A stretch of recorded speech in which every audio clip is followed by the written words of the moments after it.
오늘 우리에게 주시는 하나님의 말씀은 누가복음 9장 1절에서 17절의 말씀입니다. 봉독은 12절에서 17절까지 하도록 하겠습니다. 그런데 날이 저물기 시작하니 12제자가 다가와서 예수께 말씀드렸다. 무리를 헤쳐보내어 주위의 마을과 농가로 찾아가서 잠자리도 구하고 먹을 것도 구하게 하십시오. 우리가 있는 여기는 빈들입니다. 그러나 예수께서는 그들에게 말씀하셨다. 너희가 그들에게 먹을 것을 주어라. 그들이 말하였다. 우리에게는 빵 5개와 물고기 2마리밖에 없습니다. 우리가 나가서 이 모든 사람이 다 먹을 수 있을 만큼 먹을 것을 사지 않으면 안 되겠습니다. 거기에는 남자만도 약 5,000명이 있었다. 예수께서 제자들에게 말씀하셨다. 사람들을 한 50명씩 떼를 지어서 앉게 하여라. 제자들이 그대로 하여 모두 다 앉게 하였다. 예수께서 빵 5개와 물고기 2마리를 손에 들고 하늘을 우러러 쳐다보시고 그것들을 축복하신 다음에 떼어서 제자들에게 주시고 무리 앞에 놓게 하셨다. 그들은 모두 배불리 먹었다. 그리고 남은 부스러기를 주워 모으니 12광줄이나 되었다.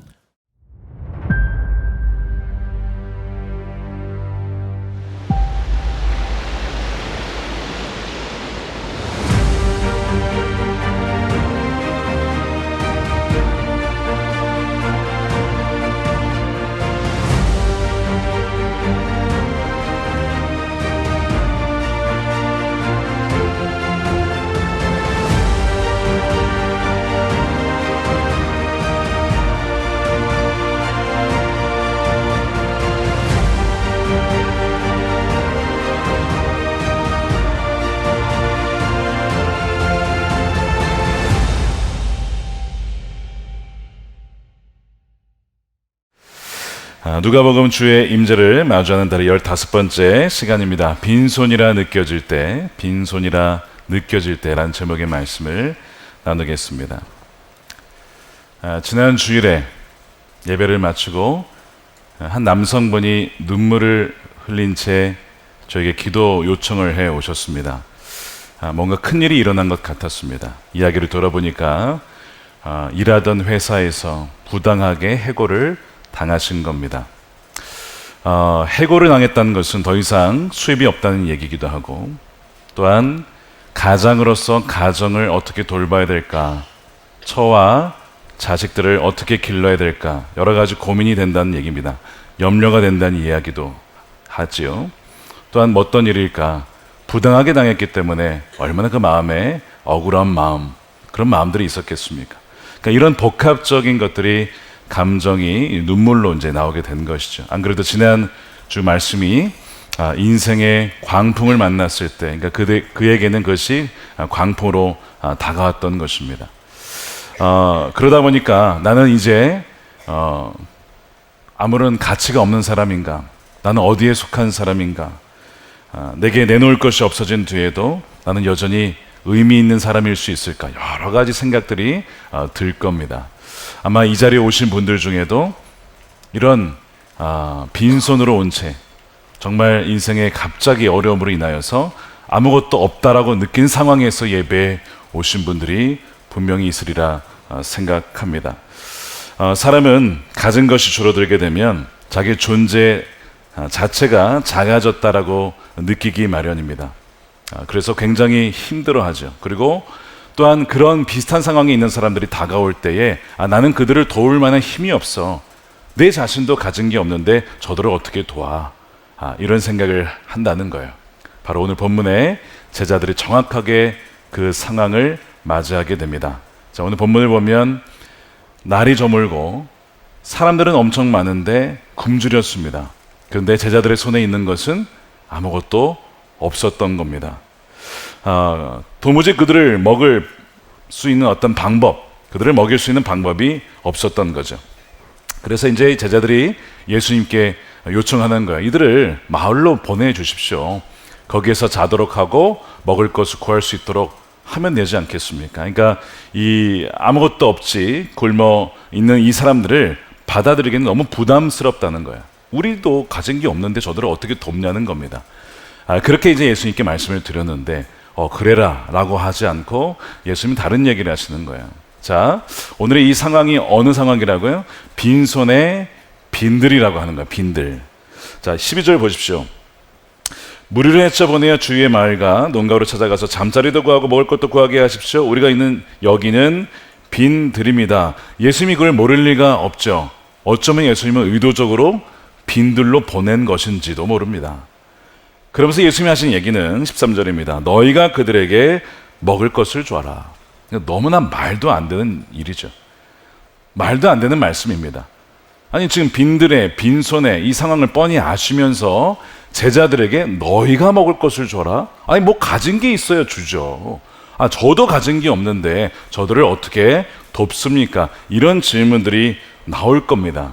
그러니까 오늘 본문에 보면요, 이 제자들이 13절 마지막에 이 모든 사람이 다 먹을 수 있을 만큼 먹을 것을 사지 않으면 안 되겠습니다. 그러니까 주님의 이 말씀이 말이 안 되니까 그냥 어떤 돈이 있으면 사서 먹여야 되지 않겠습니까? 그럼 말이 안 되는 것입니다. 우리가 어떻게 먹입니까? 이해를 하지 못한다라고 이야기를 합니다.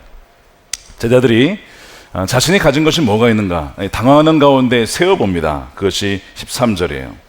그들이 말하였다. 우리에게는 빵 5개와 물고기 2마리밖에 없습니다. 계산은 정확했어요. 재고가 정확하게 파악되었습니다. 그러니까 지금 이 제자들은 제정신이 맞아요. 자기들이 갖고 있는 게 지금 5병이요, 이거밖에 없습니다. 그리고 사람은 지금 남자만 5,000명이니까 여인과 아이들까지 하면 적어도 7,000, 8,000, 심지어 10,000명까지도 될 수 있었던 어마어마 많은 사람들이에요. 자, 이 5병이어로 이 사람들을 어떻게 먹이냐는 거죠. 정확한 계산이지만 이들이 틀린 부분이 있습니다. 그들만 생각하면 이거는 맞는 얘기지만 예수님을 전혀 고려하지 않는 거예요. 예수님을 계산에 고려하지 않는다는 데 문제가 있습니다. 이것밖에 없으니까 그러므로 아무 일도 일어날 수 없다라고 결론 내린 것이 이 제자들의 한계였던 것이죠. 예수님을 전혀 우리의 인생에, 우리의 삶에 고려하지 않고 살아갈 때가 얼마나 많은지 모릅니다. 예를 들면 우리들도 그렇게 결론 내릴 때가 있죠. 직장을 잃었다는 사실 때문에 나는 쓸모없어, 더 이상 내가 할 수 있는 게 없어 라고 결론을 짓는 거예요. 통장 잔고와 수입이 줄었다는 현실 때문에 우리 가정은 더 이상 길이 없어 라고 아예 그냥 희망을 접어버리는 것입니다. 혹시 그런 분 계시지 않습니까? 자녀를 위해서 오랜 시간 기도를 했는데 변화되지 않는다는 이유로 내 기도는 소용이 없구나, 하나님이 내 기도를 들으시지 않는구나 라고 또한 결론을 짓는 거예요. 사역이든 사업이든 열매가 없다는 이유로 하나님이 나에게 복을 주시지 않고 나를 사용하지 않는구나 라고 결론 짓는 겁니다. 자, 이것이 제자들의 모습이고 이것이 또한 우리들의 모습일 수 있어요. 여러분, 현실은 굉장히 사실일 수 있습니다. 물론 우리가 현실, 자각, 타임을 가져야 될 때가 있죠. 메타인지라고 하는 내 자신을 아는 것, 내가 무엇을 알고 내가 무엇을 모르는지를 아는 것, 너무나 중요한 겁니다. 근데 제자들이 자신의 현실을 진짜 깨달았다고 우리는 느껴지지만 말씀드린 것처럼 제자들은 전혀 예수님을 눈으로 보면서도 전혀 고려하지 않고 있다는 것입니다. 그렇기 때문에 이들은 사실상 여기서 실패한 것이고 훈련을 더 받아야 되는 거예요. 사실 이 9장 첫 부분에 보면 예수님이 이런 비슷한 상황을 염두하고 이미 훈련을 시키셨습니다. 제자들을 12명을 전도와 선교를 보내시는데 그때 빈손으로 보냈어요. 아무것도 가지지 말라. 지팡이도 자루도 떡도 돈도 의지하지 말고 아무것도 가져가지 말라라고 한 상황에서 보내는 거야. 자, 여기에서 이제 거지순례가 나오는 거죠. 거지순례. 우리 이번에 중등부 아이들이 거지순례 가는 거 아시죠? 네, 평창으로 아무것도 가지지 않고 오직 주님만 의지하면서 가는 겁니다. 제가 청소년부 맡았을 때 2007년에도 충주로 거지순례를 갔어요. 아무것도 가지지 마, 간식도 가져가지 마, 동전도 가져가지 마. 그러니까 애들이 막 패닉이 왔어요. 근데 주님만 의지하고 가니까 어떻게 해요? 채워주시는 것을 경험해요. 뭘 배웁니까? 내 인생에 내가 가진 것으로만 계산해서는 안 된다는 거죠. 하나님을 고려하고 하나님의 뜻 가운데 내 인생을 봐야 되는 이 훈련을 하는 거예요. 그러니까 이제 예수님이 제자들을 그렇게 훈련을 시키시는데 아무것도 이렇게 눈에 보이는 물리적인 소유는 가질 수 없었지만 그냥 보내지는 않습니다. 또 예수님이 어떻게 또 그냥 보내겠습니까? 뭘 주시죠? 그들에게 능력과 권능을 주시는 거예요. 자, 그것이 1절이에요. 예수께서 그 12를 한자리에 불러놓으시고 모든 귀신을 제어하고 병을 고치는 능력과 권능을 주셨다는 거예요. 이 제자들에게 있는 게 아닙니다. 누가 주신 거예요? 예수님이 주신 거예요. 예수님으로부터 온 것입니다. 이거는 눈에 보이지는 않아요. 그러나 믿음을 사용하면 반드시 나타나는 능력입니다. 그러니까 우리가 늘 눈에 보이는 것만 계산을 하니까 눈에 보이지 아니하는 하나님의 권능, 눈에 보이지 아니하는 하나님의 섭리와 은혜를 우리가 못 볼 때가 너무 많다는 거예요. 그래서 제자들이 이 과정에서 보이지 않는 하나님의 권능과 이 능력을 가지고 나갔는데 전도를 하는데 귀신이 쫓겨나고 막 쫓겨나고 그 다음에 막 복음을 듣고 사람들이 변화가 되어지고 하는 것을 경험했어요. 돌아와서 신이 난 겁니다. 와, 귀신이 그냥 별같이 떨어지게 되고 사람들이 돌아오게 되었습니다. 막 신나서 이런 걸 이미 경험을 했어요. 자, 그러면 이제 두 번째 상황은 뭐예요? 지금 이제 재정이 없어요. 먹을 것이 없어요.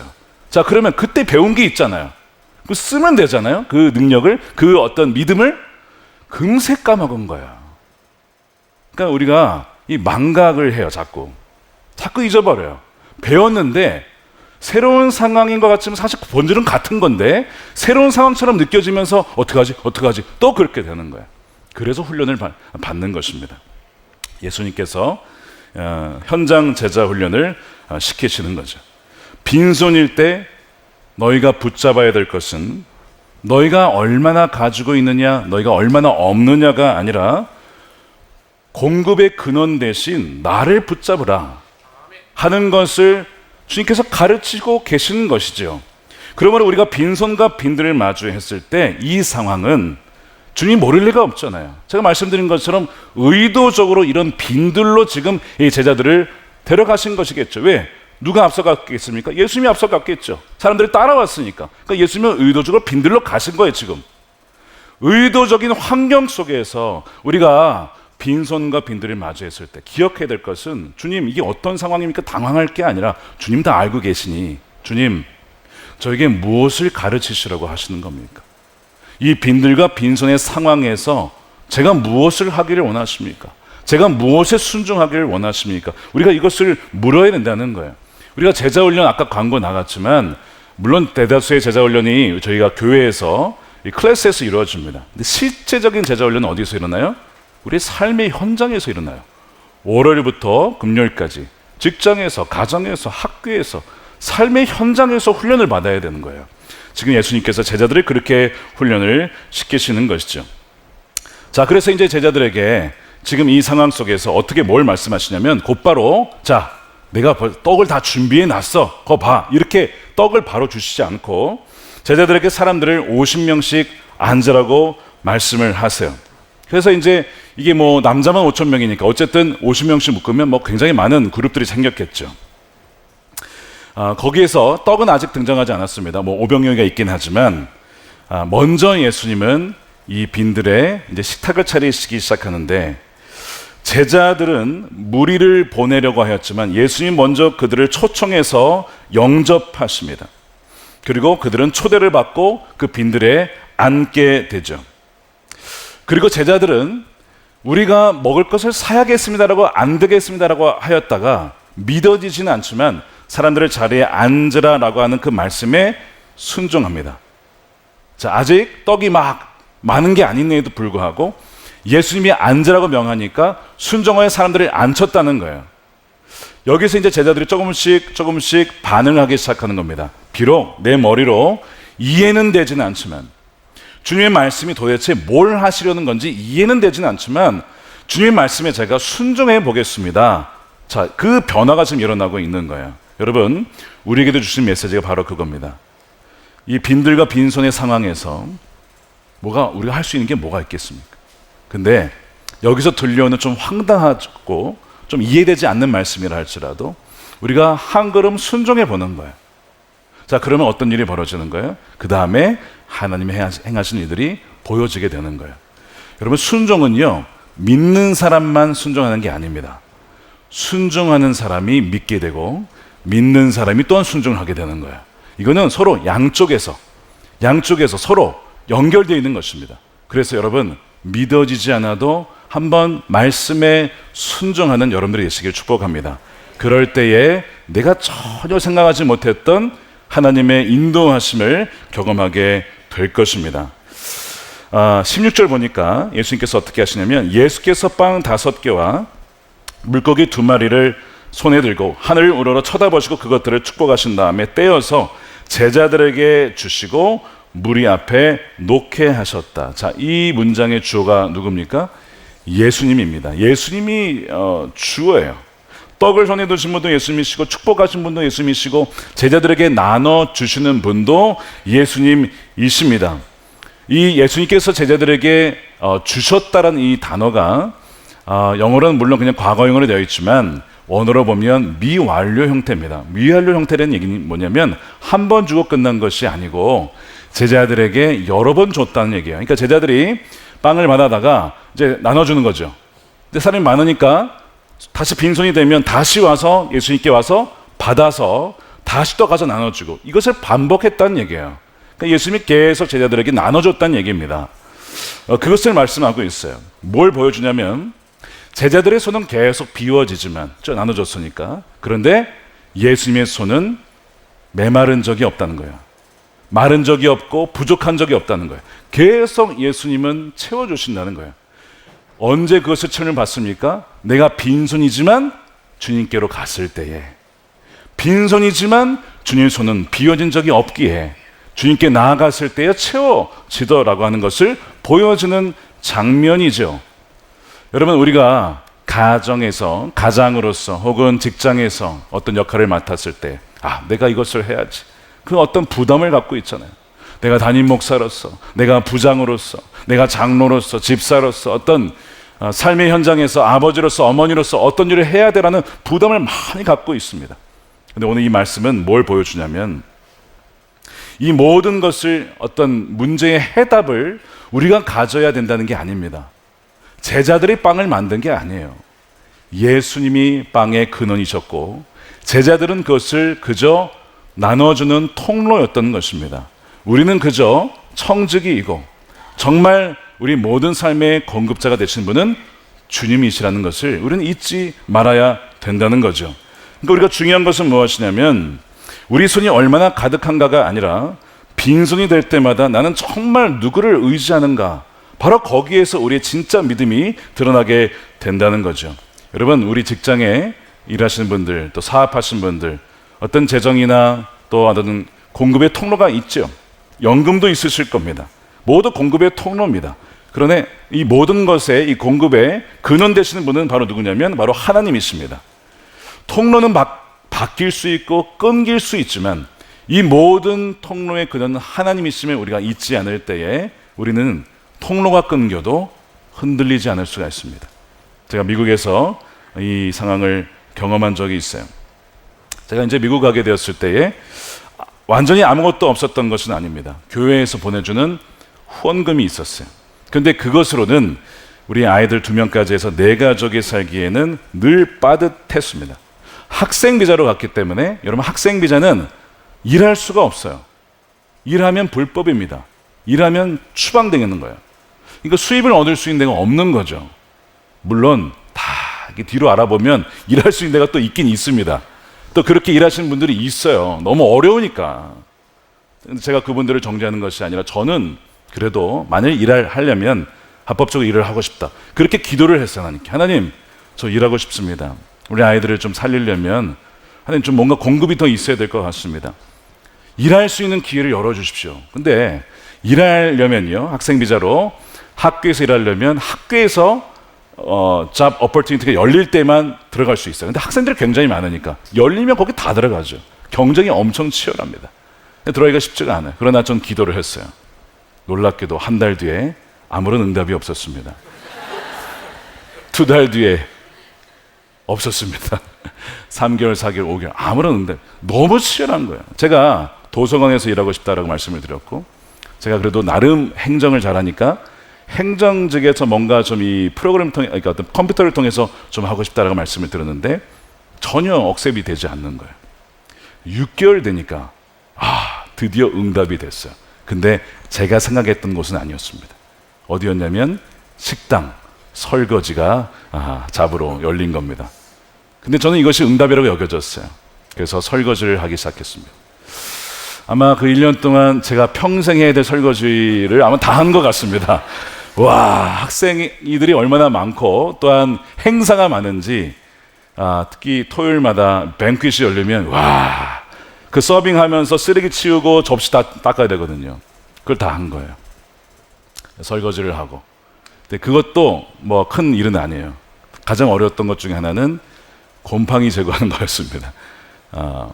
그 매니저가, 식당 매니저가 그 식당의 등급, 이 A등급, 그러니까 청결도를 등급을 유지를 하는데 굉장히 신경 썼던 분이에요. 그러니까 어느 하나 곰팡이나 더러운 걸 발견되면 가만히 있질 않아요. 그러니까 제가 해야 될 일 중에 하나가 그거였습니다. 그래서 쭈그리고 앉아가지고 하수구를 닦는 거예요. 그 안에 다 끄집어내가지고 안을 닦아야 했습니다. 한참을 닦는데 내가 안수받은 목사인데 내가 뭐하고 있는 거, 이런 생각도 들다가도 이런 생각이 들었어요. 성도님들 중에 이렇게 어렵게 힘들게 일을 해서 돈을 벌어서 그 중에서 11조를 떼고 감사헌금을 떼고 또 당시에 우리 교회 건축 헌금을 하고 있었으니까 건축 헌금을 떼는 분들이 계시구나. 이 헌금이 정말 피와 땀과 눈물로 들여지는 헌금이구나. 지금 제가 받는 후원금도 그들의 정말 피땀으로 흘려진 그 헌금으로 받는 것이구나.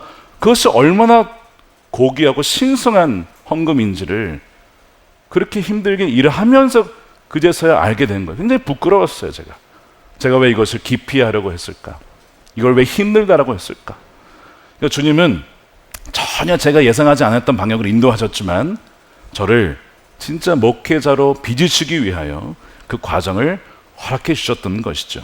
그러니까 빈손이라는 상황을 통하여 오히려 주님은 제 생각보다 훨씬 더 좋은 방향으로 저를 인도해 주셨던 겁니다. 그렇게 1년을 일을 했어요. 1년 일을 했는데 기가 막힌 일이 또 벌어졌어요.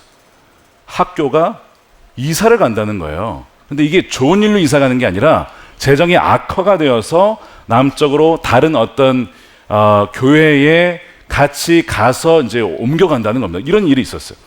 그러니까 어떻게 됐냐면 매니저 해고, 주방장 해고, 저는 해고. 말할 것도 없지 뭐 저야. 아니 매니저가 해고됐는데 주방장이 해고됐는데 제가 뭘 할 수 있겠어요. 바로 해고가 된 거예요. 또 끊긴 거예요. 이게 좀 당황스럽죠.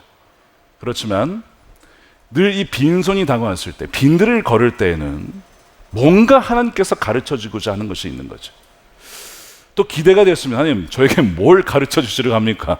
좀 미리 알려주면 좋겠는데 갑자기 이런 일이 벌어지니까 제가 그때는 이렇게 담대하게 기도했어요.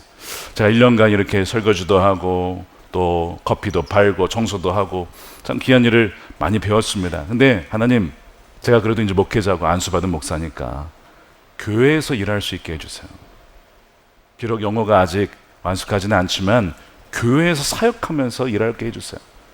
당시 공부를 하면서 사역할 수 있게 길을 열어주십시오. 그런 담대한 기도를 드렸어요.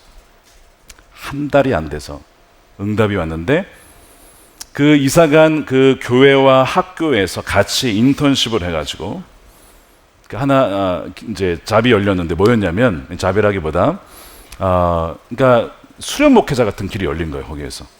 그래서 교회에서 일할 수 있도록 길이 열렸습니다. 근데 5명만 뽑는다는 거예요. 아니 학생이 몇 명인데 5명만 뽑아.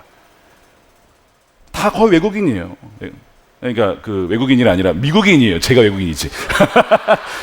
제가 한국에 오니까 좀 헷갈렸어 지금. 제가 그들이 미국인, 제가 외국인이죠. 제가 외국인인데 누가 외국인을 뽑겠냐는, 당연히 미국인을 뽑죠. 네이티브 스피커를 뽑겠죠. 근데 어떻게 된지 모르겠는데 제가 됐어요. 아마 아시안이라서 뽑힌 게 아닐까, 뭔가 포션이 있었나 봐요. 그건 모르겠지만 된 거예요. 기가 막히죠. 그래서 그때부터 이제 가을 학기부터 교회에서 일을 하면서 장학금을 받으면서 공부를 하게 된 겁니다. 근데 이 이야기의 핵심 무엇이냐면, 기도했더니 장학금을 받았다, 이게 아니라 통로는 언제든지 바뀔 수 있어요. 끊길 수도 있어요. 그러나 공급자는 변하지 않습니다. 때로는 기다리게 하시고 기대하지 않았던 일을 통해 주님은 훈련을 시키세요. 익숙한 통로를 닫으시고 전혀 생각하지 않았던 다른 길을 여시기도 합니다. 한 가지는 분명해요. 내가 생각했던 통로는 막힐 수 있지만 주님의 손이 마른 적은 한 번도 없다라고 하는 것이죠.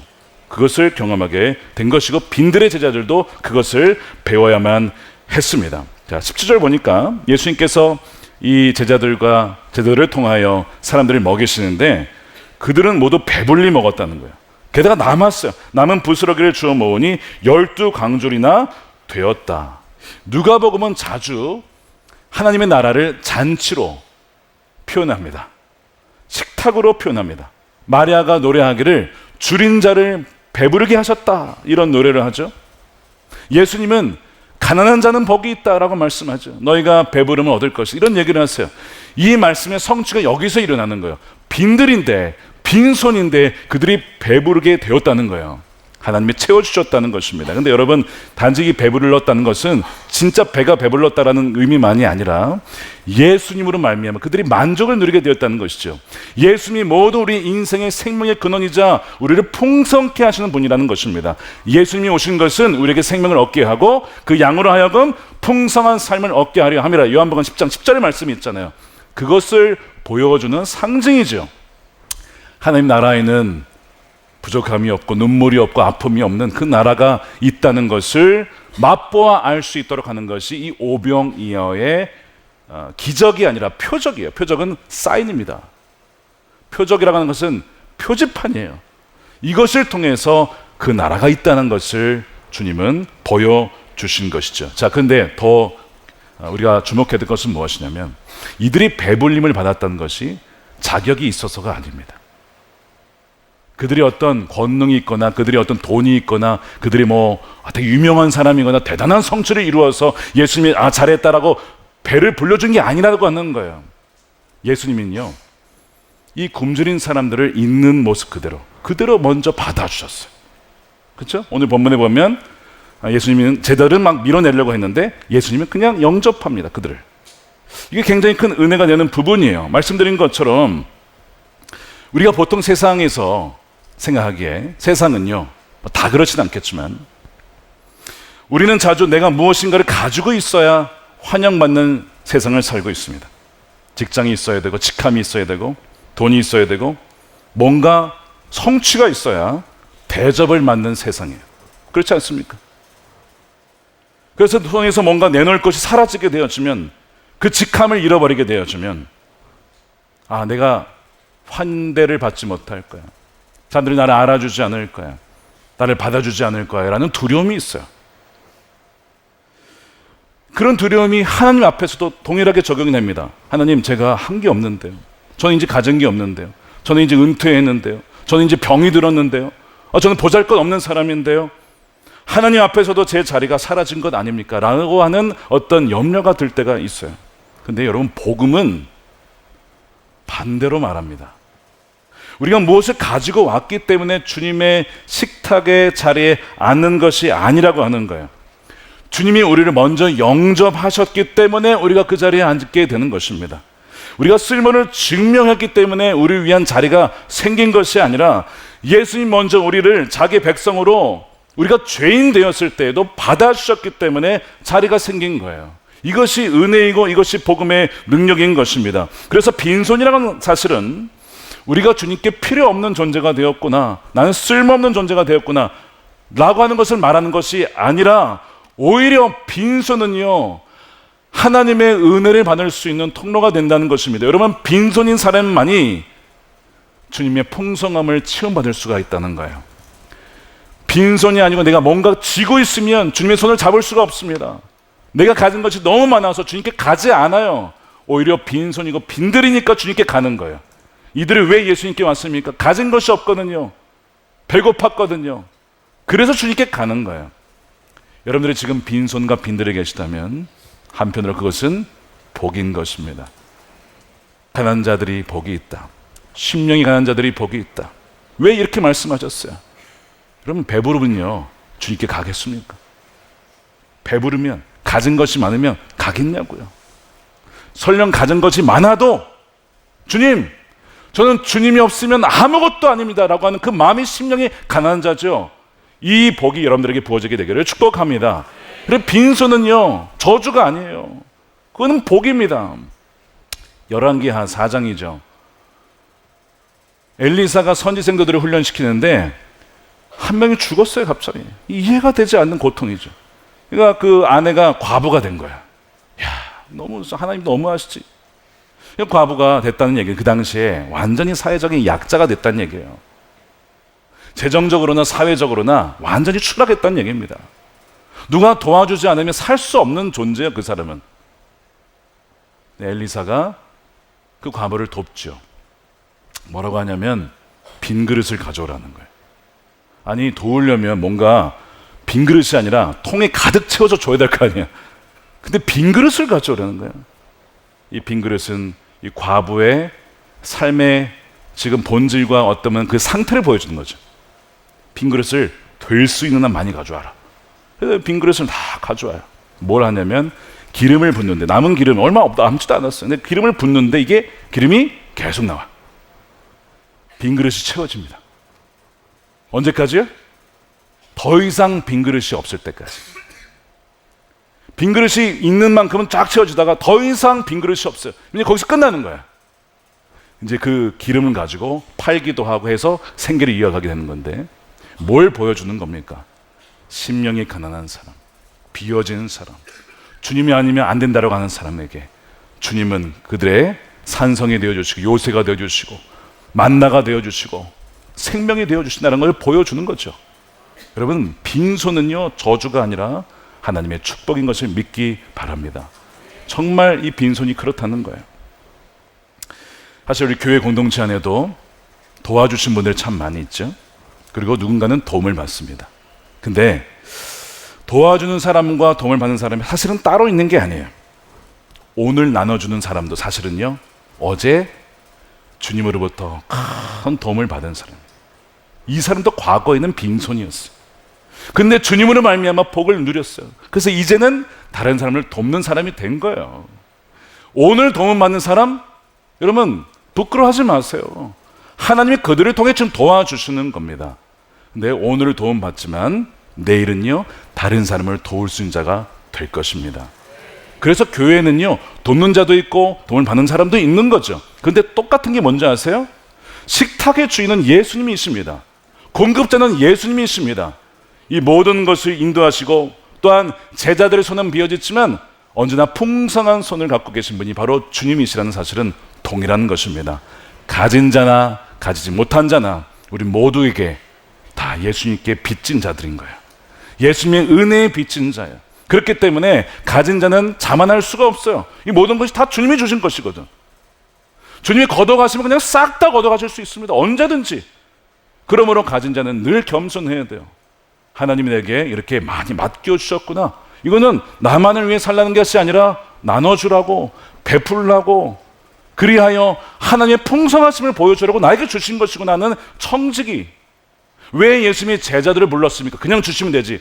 제자들을 불러줘서 내 손은 마르지 않는다는 것을 보여주면서 너희가 그런 통로가 되어줘야 된다. 이 세상에 복을 보내주는, 흘려보내는 선순환을 일으키는 자들이 되어야 한다는 것을 가르치기 위하여 굳이 제자들을 불러다가 그들을 통하여 이 음식을 나눠주게 한 거예요. 주님께서는 지금 우리에게 그것을 가르쳐주고 계신 것이죠. 예수님께서 이 과정을 통하여 궁극적으로 나중에 이거를 말씀하십니다. 제자들을 나중에 불러 모으시고 한참 뒤에 나중에 십자가 돌아가시기 전에 이것은 내 몸이다. 너희를 위하여 내주는 내 몸이다. 예수님은요 빵만 주시는 분이 아니라 자기 자신을 내어주신 분입니다.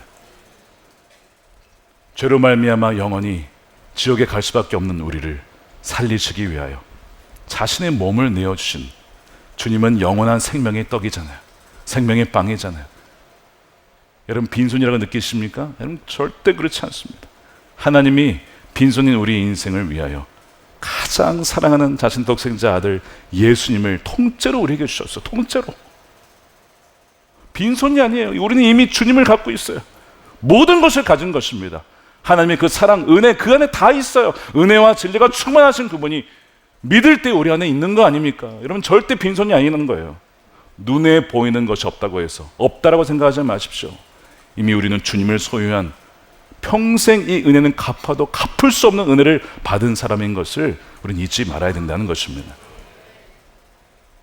그래서 여러분 교회라고 하는 것은 바로 하나님이 주신 은혜를 나누는 곳인데 단지 복음을 전하여서 그들의 영혼을 구하는 너무 중요한 일이죠. 그러나 복음을 전할 때에는 말로만이 아니라 그들의 필요를 채워주면서 먹을 것도 주면서 그들의 옷을 헐벗은 자에게 옷을 주면서 그러면서 복음을 전하는 거예요. 예수님이 하셨던 것처럼 말이죠. 그래서 우리가 하는 이 교회의 이 봉사와 선교 이런 것들이요 다 연결되어 있는 거예요.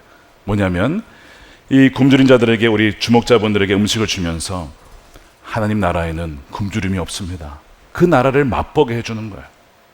옷을 주면서 그 나라에는 헐벗음이 없습니다 라는 것을 보여주는 거예요.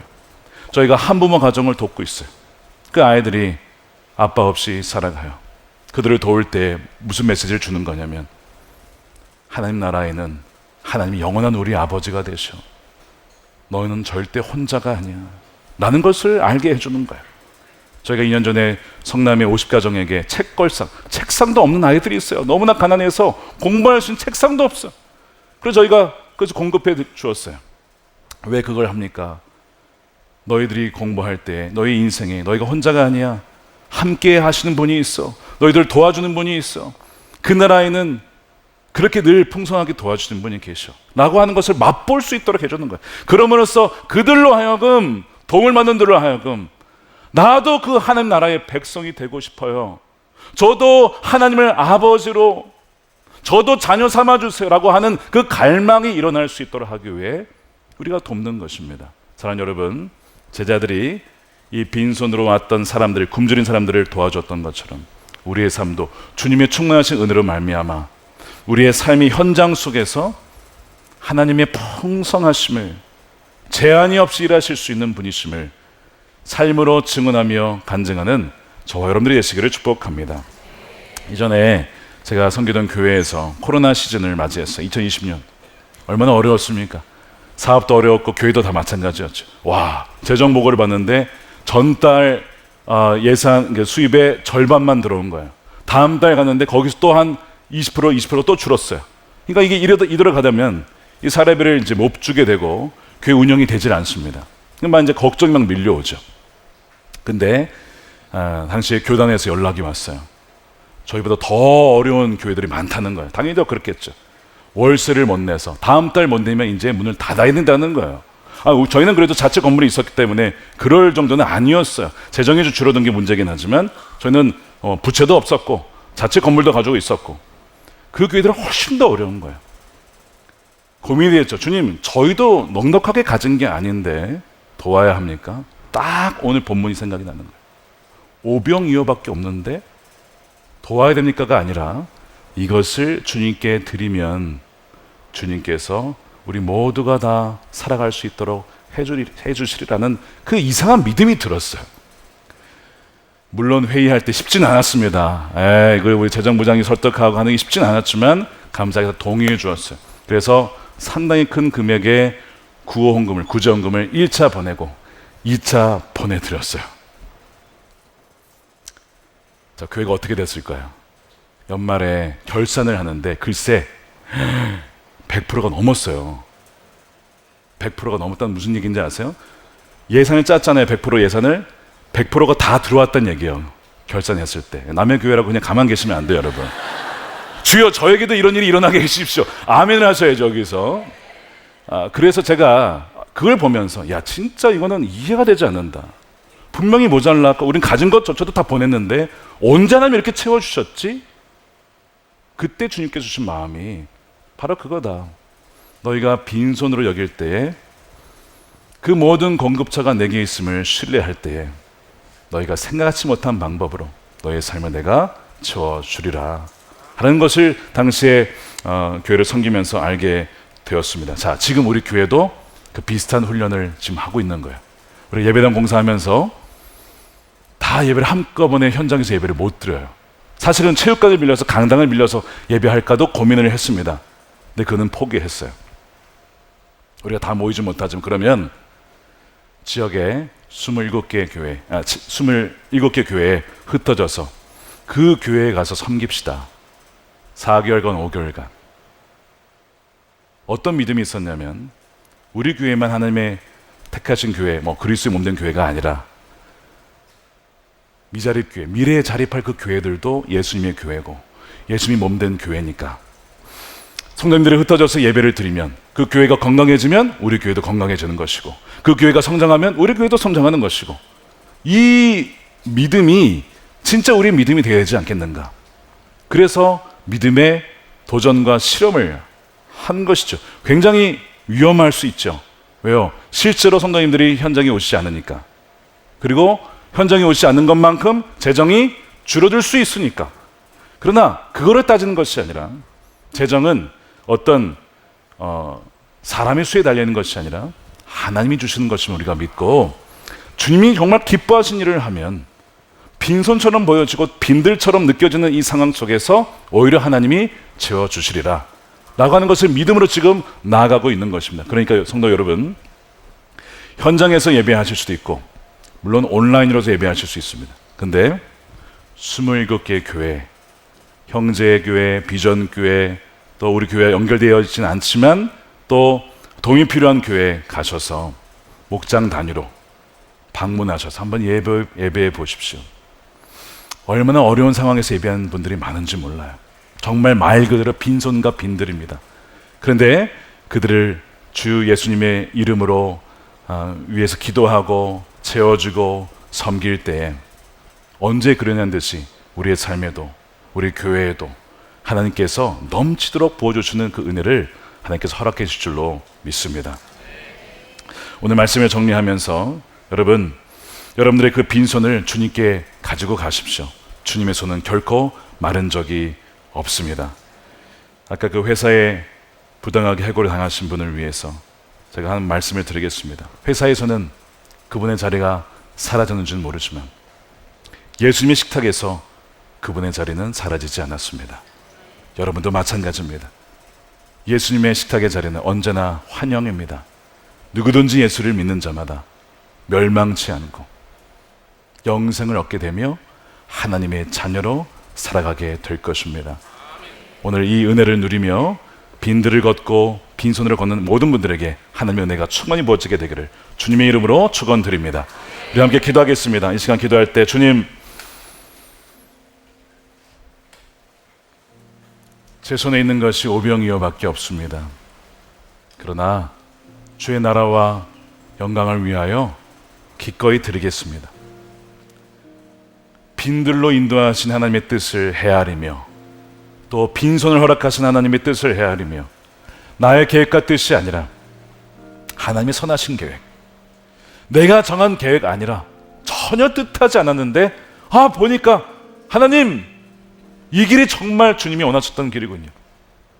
가장 선한 길이었군요. 그렇게 고백되어지는 우리가 되기를 원합니다.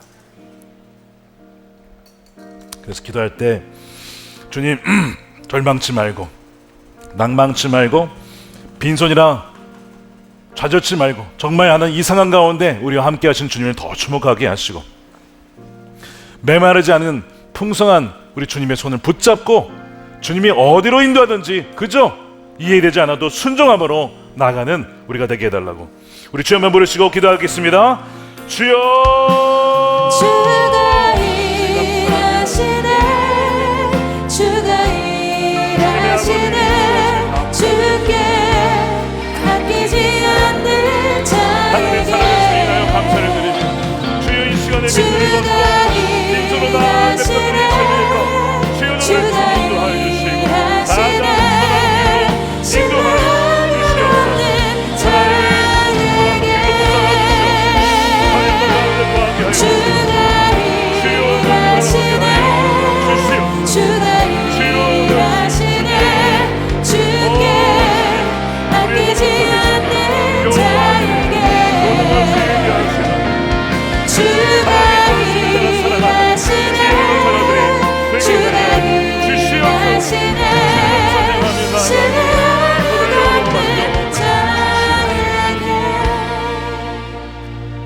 살아계신 아버지 하나님, 때로는 우리가 빈들을 걸을 때가 있습니다. 우리 손에 아무것도 가지지 못한 채 가진 것조차도 얼마 되지 않을 때가 참 많이 있습니다.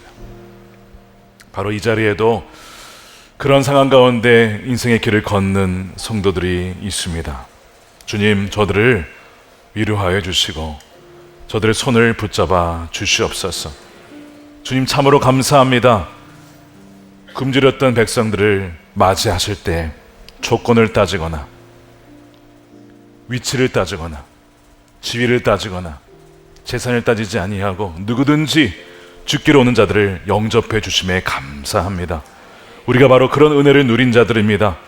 아무런 자격이 없는 우리, 아니 죄인으로서 저기 가야 할 마땅할 우리를 주여 죄인 되었을 때 우리를 사랑하셔서 우리를 위해 죽으신 십자가의 그 사랑으로 인하여 감사드립니다. 주님, 주님께서 오신 것은 우리에게 생명을 주시고 우리에게 풍성함을 더하려 오셨다고 말씀하셨는데, 주여 이 말씀이 그대로 우리의 삶 가운데 십자가 안에서 이루어진 줄로 믿사오니 주여 믿음으로 취하여 것을 누리는 우리 모든 성도들 되게 하여 주시옵소서. 영적으로나 정서적으로나 경제적으로나 주 예수 그리스도 안에 풍성함을 누리게 하여 주시되, 주여 우리만을 위해 산 자 되지 않게 하여 주시고 굶주리며 방황한 자들에게 복음을 증거하고 또한 말로만이 아니라 그들에게 필요한 것을 채워줌으로써 하나님 나라가 얼마나 풍성하며 좋은 곳인지를 맛보아 알게 함으로 나도 그 나라의 백성이 되고 싶습니다. 나도 그 나라의 일원이 되고 싶습니다. 나도 하나님 아버지의 자녀가 되고 싶습니다 라는 그 갈망을 일으키는 예수 그리스도의 향기를 전파하며 예수 그리스도의 복음을 증거하는 자들로 우리를 사용하여 주시옵소서. 때론 믿어지지 않아도 순종함으로 믿게 하여 주시고 또한 믿음으로 순종하는 자가 되게 하여 주셔서 우리의 생각을 뛰어넘어 우리의 인생의 지도 밖으로 우리를 인도하시는 주여, 우리를 친히 인도해 주셔서 지도 밖으로 행군하며 나아갈 때에, 믿음으로 나아갈 때에 주여 하나님의 뜻대로 우리의 삶을 사용하여 주시고 형성하여 주시고 오직 주님께만 영광이 되는 삶이 되게 하여 주시옵소서. 이 시간 온전한 11조와 감성금과 성경금과 건축헌금으로 주님께 구별해 드립니다.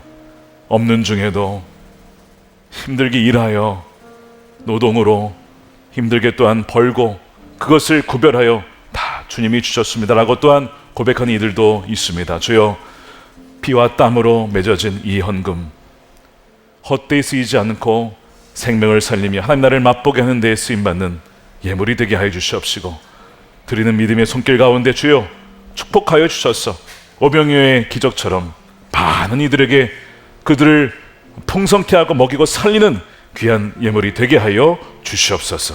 아버지 하나님, 이 나라 민족을 기억하여 주시고 하나님의 경외한 나라가 되게 하여 주시며 사회 곳곳마다 정말 진리와 공의 가운데 이 나라가 다시 세워지게 하여 주시옵소서. 예배당 공사 중에 있습니다. 하나님, 모든 공사가 공정 가운데 진행되게 해주시고 사고 발생하지 않게 해주시며 우리 내면의 성전이 무엇보다 정결하게 세워지는 기간 되게 하여 주시옵소서. 땅끝까지 복음을 증거하는 이들이 있습니다. 특별히 북한에 억류되어 있는 김국기 목사님, 김정은 목사님, 최충기 선교사님을 풀어주시고 하나님, 열방의 고통받는 주의 백성들을 주여 건져 주시옵소서. 복음을 전파하는 우리 선교사님들에게 새 힘을 주시고 능력을 주시고 지혜를 주시고 그 가정에 늘 평강을 더하여 주시고 악한 것이 만지지 못하도록 보호하여 주시며 우리도 함께 기도로 또한 물질로 함께 동역할 때 주님이 오시는 그날 착하고 충성된 정의라고 맞이해 주시는 놀라운 그 은혜 한 명도 빠짐없이 우리 선한목자교회 모든 성도들이 누리게 하여 주시옵소서. 감사하며 우리 구주 예수님의 이름으로 축복하며 기도드립니다. 아멘. 다 같이 일어나셔서 준비하신 예물 드리며 찬양하겠습니다.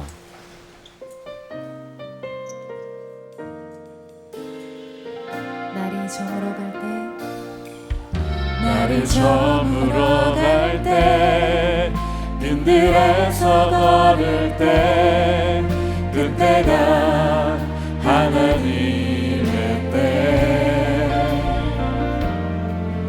내 힘으로 안 될 때, 빈손으로 걸을 때, 내가 고백해 여호와 이래. 우리 모인 이곳에 주님 함께 하십니다. 우리 모인 이곳에 주님 함께 계시네. 누리네 아버지 은혜.